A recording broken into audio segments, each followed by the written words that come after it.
hindi pa tiyak ng bagong gobernador ng Laguna na si Vice Governor Ramil Hernandez. Kung saan siya mag-oopisina, ngayong nakabarikada pa mga taga-suporta ni E.R. Ejercito sa Kapitolyo.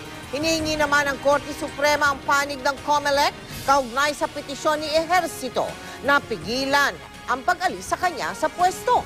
Nakatutok si Micaela Papa. Nakangiti at kasama ang pamilya.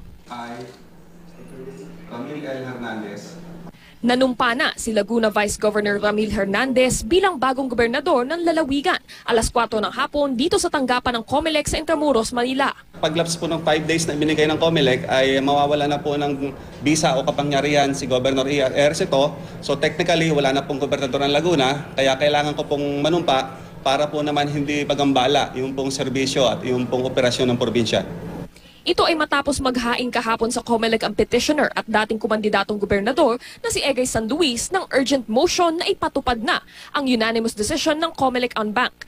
Natanggalin sa pwesto si Governor E.R. Ejercito para sa overspending noong eleksyon. Kasunod ito ng desisyon ng COMELEC on Bank kung saan napatunayan daw na gumastos ng 23.5 million pesos para sa eleksyon 2013. Lampas sa dapat sanay 4.5 million pesos lang batay sa mga botante ng Laguna. Actually, nung pinahil namin po yan ni Atty. Pedrayon at ni Atty. Sibayan, alam ko na po na hindi po ako ang pwedeng umupo. Pero yan po ay talagang aking sinuportahan ang kaso na ito para po naman pagdating ng ibang halalan ay maging pamarisan ang ating ibang kandidato na maging tama po at na maging maayos at malinis ang ating halalan. Ako po ay Nationalista Party, wala po kaming sariling gobernador. Sabi ko nga po, kung politika po ito, dapat ang ipinalit ay liberal.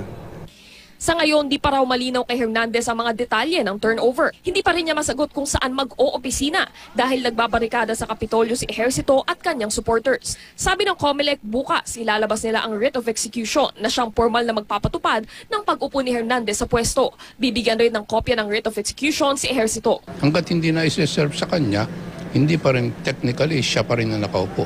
Sakaling maihain ang writ of execution sa magkabilang kampo, maaari pa rin daw maglabas ng status quo anti-order ang SC at mapanatili sa pwesto si Ejercito.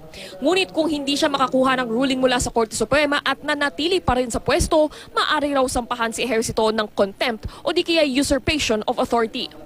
Micaela Papa, Nakatutok, 24 Oras.